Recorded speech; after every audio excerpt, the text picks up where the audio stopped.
फरवरी के महीने में गुरु रहेंगे शुक्र की राशि में और शुक्र रहेंगे गुरु की राशि में। ये जो एक्सचेंज ऑफ साइंस है ये क्या कुछ इम्पैक्ट डालेगा।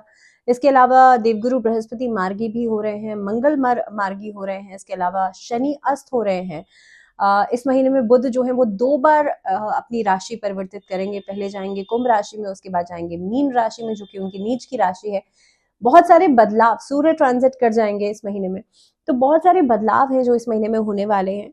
फरवरी 2025 आप सबके लिए कैसा रहेगा, इसी सीरीज में हम लगातार बात कर रहे हैं अलग अलग राशियों के लिए। ये जो वीडियो है ये 6ठा वीडियो है, यानी कि 6th वीडियो में बात होगी वर्गोस, कन्या राशि वाले लोगों के लिए पूरा फरवरी का महीना कैसा रहेगा। बहुत स्वागत है आप सभी का, मैं हूं आपके साथ भावना शर्मा। शुरुआत करते हैं जल्दी से। इस महीने में कौन कौन से बदलाव होने वाले हैं ये तो मैंने आपको बता ही दिया है, लेकिन आपका जो चार्ट है उसको देखते हैं। केतु आपके लग्न में है लंबे समय से, राहु उसके ऑपोजिट शुक्र के साथ है 7वें भाव में। इसके अलावा मंगल जो है वो 10वें भाव में बैठे हैं। साथ ही में देवगुरु बृहस्पति मार्गी हो जाएंगे, 9वें भाव में है और 4 फरवरी को हो रहे हैं मार्गी। शनि और बुध की युति बनती है आपके 6ठे भाव में, जो कि रोग, ऋण और शत्रु का भाव है। बुध यहाँ से निकल जाएंगे 11 तारीख को, 11 फरवरी को यहाँ से निकल जाएंगे और 7वें भाव में चले जाएंगे, जहां पर वो राहु और शुक्र के साथ कंजंक्ट करेंगे। साथ ही में सूर्य जो है वो 5वें भाव में, और 5वें भाव से बैठ करके एकादश भाव को देख रहे हैं महीने की शुरुआत में, लेकिन सूर्य जो है वो 6ठे भाव में चले जाएंगे, शनि के साथ कंजंक्ट करेंगे 12 तारीख को। ये ग्रह गोचर की स्थिति रहेगी। अब सबसे पहले आपका जो कार्य क्षेत्र है वो समझते हैं। देखिए, वर्क प्लेस में मंगल बैठे हैं। मंगल यहां से देखा जाए तो आपके लिए, क्योंकि पराक्रम भाव के स्वामी है मंगल, और मंगल यहाँ से बैठ करके आपके पराक्रम भाव को ही देख रहे हैं, तो इस महीने में रिस्क लेने की टेंडेंसीज आपके लिए बढ़ जाती हैं। काम का दायरा बढ़ेगा, आप एक से ज्यादा कामों में खुद को इन्वॉल्व कर सकते हैं इस महीने के अंदर। वर्क अपॉर्चुनिटीज आपको कई सारी मिलेंगी। साथ ही में जैसे मैंने कहा, एक से ज्यादा काम आपका किया जा सकता है या एक से ज्यादा कामों को आप कर सकते हैं, तो आपका सोर्स ऑफ इनकम भी इस तरह से बढ़ जाता है। आपके जो सहकर्मी है वहां से सहयोग मिलेगा, मंगल मार्गी हो रहे हैं। इसके अलावा आपके जो अधिकारी हैं उनसे सहयोग मिलेगा, आपके काम की सराहना वो लोग कर सकते हैं, और हो सकता है आपके ऊपर वर्क रिस्पॉन्सिबिलिटीज को थोड़ा सा ज्यादा बढ़ा दें। महीने की शुरुआत से लेकर के लगभग 17 फरवरी तक वर्क अपॉर्चुनिटीज तो आएंगी, लेकिन साथ ही साथ में काम का भार भी बढ़ेगा, कार्यभार बढ़ेगा, जिसको मैनेज करना पड़ सकता है। इसके साथ साथ ही देवगुरु बृहस्पति बैठे हैं 9वें भाव में, और 9वां भाव क्योंकि भाग्य स्थान है, और यहाँ पर देवगुरु बृहस्पति मार्गी हो जाएंगे इस महीने में। आप देखेंगे कई सारे अटके हुए काम आपके पूरे हो सकते हैं। कई सारे काम ऐसे हैं जो कि आपने लंबे समय से प्लान किए हुए थे, आप नहीं कर पा रहे थे, वो काम आप इस महीने में इम्प्लीमेंट कर सकते हैं 4 फरवरी के बाद। सूर्य महीने की शुरुआत में आपके एकादश भाव को देख रहे हैं, 5वें भाव से बैठ करके एक अलग तरह का कॉन्फिडेंस आपके अंदर नजर आएगा। अब क्योंकि सूर्य एक अच्छा परिणाम आपको दे रहे हैं, तो पिता से, आपके अधिकारियों से भी आपको सपोर्ट मिलेगा। एंड एनीवे आप देखेंगे आपका सरकारी विभाग से जुड़ा हुआ जो कोई काम था नहीं हो पा रहा था, डॉक्यूमेंटेशन, वीजा से जुड़ा हुआ कोई काम था नहीं हो पा रहा था, वो काम सभी आपके इस अवधि में पूरे होंगे। लेकिन जैसे ही सूर्य यहाँ से निकलेंगे और 6ठे भाव में जाएंगे, आपके लिए अचानक से एक बदलाव की स्थिति आपको दिखाई देगी। हो सकता है इसके बाद आपको थोड़े से डिलेज भी नजर आए। व्यवसाय के लिहाज से अगर बात की जाए तो देखिए, 7वें भाव में राहु और शुक्र की युति बनती है।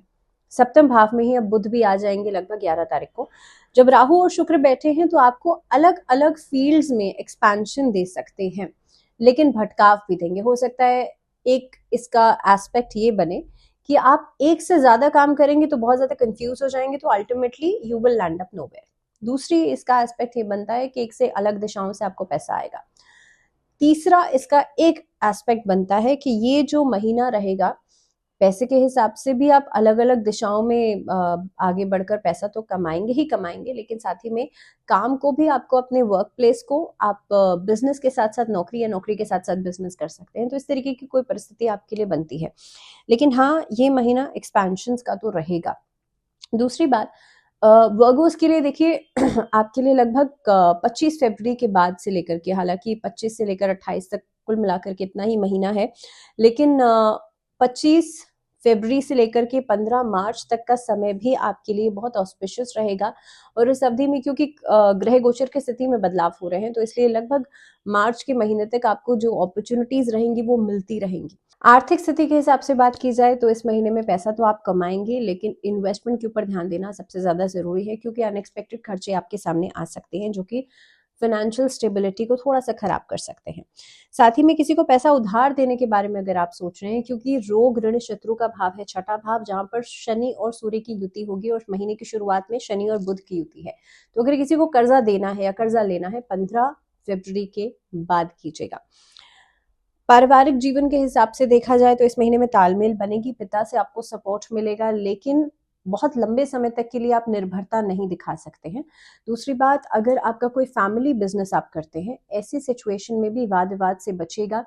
छोटी छोटी बातों पर अपनी बातों को मिस इंटरप्रेट करने से बचेगा, या आप कोशिश ये करें कि बहुत ज्यादा इमोशनल इन्वॉल्वमेंट करने से बचें when you are at the work place, क्योंकि सामने वाला या कोई भी व्यक्ति आपको इमोशनल ब्लैकमेल करने जैसी स्थिति बना सकता है, जिसकी वजह से आपको अल्टीमेटली आप लॉस में जा सकते हैं। इसके अलावा बात की जाए अगर पर्सनल रिलेशनशिप्स की, तो वैवाहिक जीवन में तनाव देखा जा सकता है। हालांकि राहु तो लंबे समय से सप्तम भाव में बैठे हैं, अब शुक्र भी आ गए हैं, शुक्र हालांकि अपनी उच्च की राशि में है, तो इसलिए आपके लिए एक तनाव की परिस्थिति से बेहतर होते होते ये समय जो है आपको एक बेटरमेंट की तरफ लेकर के जाएगा। इसके अलावा जब शुक्र और बुध का भी कंजंक्ट होगा यहाँ पे, तो आपकी कम्युनिकेशन बहुत अच्छी हो जाएगी और वैवाहिक जीवन में तनाव धीरे धीरे करके खत्म होगा। अब ऐसा नहीं है कि कोई भी प्लैनेट ट्रांजिट की और अचानक से आपके लिए सिचुएशन बहुत अच्छी हो गई। It will take some time, तो आपको इंतजार करना पड़ेगा, ग्रेजुअली चीजें ठीक होंगी और आपको थोड़ा सा एफर्ट भी डालना पड़ेगा। इसके साथ साथ वैवाहिक जीवन में तनाव तो खत्म हो ही रहा है, साथ ही में शादी के नए रिश्ते की प्लान अप किया जा सकता है, यानी कि आप किसी को शादी के लिए प्रपोज किया है, आपके पार्टनर्स की तरफ से आपको एक क्लियर चिट मिल सकती है। अगर प्रेम संबंधों की बात की जाए तो पंचम में सूर्य बैठे हैं, और पंचम में सूर्य बैठ करके छोटी छोटी बातों पर थोड़ी बहुत क्लैशेस दिखा सकते हैं या क्लैशेस हो सकते हैं। अब ये सिचुएशन चलेगी आपके लिए 15 फरवरी तक, उसके बाद परिस्थितियां बेहतर होंगी, या उसके बाद आपके लिए एक स्टेबिलिटी का फेज शुरू होगा। नए रिश्तों का शुरू होना इस महीने में बहुत ज्यादा नहीं दिखाई देता है, अगर होंगे भी तो बहुत शॉर्ट टर्म रिलेशनशिप्स या बहुत शॉर्ट लिव्ड रिलेशनशिप्स की शुरुआत होगी, जो कि इसी महीने में खत्म भी हो जाएंगे। अगर बात की जाए छात्रों के लिहाज से ये महीना कैसा रहेगा, तो देखिए स्टूडेंट्स को मेहनत ज्यादा करनी पड़ेगी, हो सकता है एफर्ट डाल करके आउटपुट थोड़ा धीमे धीमे करके मिले, यानी कि थोड़ा सा इंतजार करके आपको मिले, लेकिन एफर्ट आपको रेगुलरली करना पड़ेगा। स्ट्रैटेजीज बनाना बहुत इंपॉर्टेंट है, बिना सोचे समझे लास्ट मोमेंट पे प्लान अप करके कुछ करने से आपको फायदा नहीं होगा, तो इसीलिए सोच समझ कर आगे बढ़ेगा, स्ट्रैटेजीज बना करके आगे बढ़िएगा। सेहत के लिहाज से बात की जाए तो सेहत आपकी इस महीने में बेहतर हो रही है, पहले से परिस्थितियों में सुधार होगा। जो पुरानी बीमारियां या जो ओल्ड एज लोग हैं, अबव 60s, जो सीनियर सिटीजन हैं, उन लोगों के लिए थोड़ा सा सेहत पर ध्यान देना जरूरी है। खासतौर पे घुटनों की अर्थराइटिस, नीज या जॉइंट्स की प्रॉब्लम परेशान कर सकती है। अदरवाइज जो अभी यंगस्टर्स हैं उनके लिए कोई खास परेशानी नहीं नजर आती है। आप लोग सिर्फ और सिर्फ अपनी क्लैरिटी पर फोकस कीजिएगा, क्योंकि सूर्य जब शनि के साथ आएंगे तो थोड़ा सा एडमिन सी आपको दे सकते हैं। अगेन आसपास के लोगों की वजह से थोड़ी सी एंग्जाइटी बढ़ सकती है, तो इस कारणवश आपके लिए स्ट्रेस का बढ़ना लाजमी है, और यही आपके लिए सेहत में एक थोड़ी डिस्टर्बेंस का कारण भी हो सकता है, यानी कि होगा कुछ नहीं लेकिन आपको लगेगा कि नहीं, आई एम नॉट वेल, तो ये परिस्थिति बनती है। लेकिन कोशिश करना है आपको, क्लैरिटी रखनी है अपने माथे पर। आप लाल चंदन से या लाल रोली से तिलक जरूर कीजिएगा। ओम विष्णुवे नमः, इस मंत्र का चैंट आपको रेगुलरली करना है। ऐसे करने से आप देखेंगे फाइनेंसेस भी आपके बेहतर होंगे, रिलेशनशिप्स भी आपके बेहतर होंगे, और कहीं ना कहीं पे आपकी सेहत भी बेहतर होगी। ओवरऑल अगर देखा जाए तो देखिए महीना आपके लिए बेहतर रहेगा। वर्गोस के लिए बहुत सारी वर्क अपॉर्चुनिटीज तो रहेंगी। घर में इन्वेस्ट किया जा सकता है, यानी कि अगर आप कोई प्रॉपर्टी खरीदने के बारे में सोच रहे थे तो प्रॉपर्टी में इन्वेस्टमेंट भी इस महीने में दिखाई देता है, और काफी हद तक किसी बड़े बुजुर्ग का सहयोग या उनका एक ब्लेसिंग्स जो है वो आपके ऊपर रहेंगे, जिसकी वजह से भी आपके कई सारे काम बन सकते हैं। तो कुल मिलाकर के अगर देखा जाए तो वर्गोस के लिए this whole month will be auspicious. Remedies की बात की जाए तो जैसे मैंने कहा, ओम विष्णुवे नमः, इस मंत्र का चैंट आप रेगुलरली कर सकते हैं। 108 बार गुरुवार के दिन जरूर कीजिएगा, अगर आपको डेली 108 बार चैंट करने का समय नहीं मिल पाता है। अगर मान लीजिए बहुत ज्यादा आपके पास वर्क प्रेशर है, आप नहीं है आपके पास समय, तो 11 बार डेली आपको इस मंत्र का चैंट करना है। सो इसी के साथ इस वीडियो में फिलहाल इतना ही। दीजिए इजाजत, अगली वीडियो में हम बात करेंगे तुला राशि वाले लोगों के लिए कैसा रहेगा समय, लेकिन तब तक के लिए ध्यान रखिए, जुड़े रहिए चैनल के साथ। नमस्कार।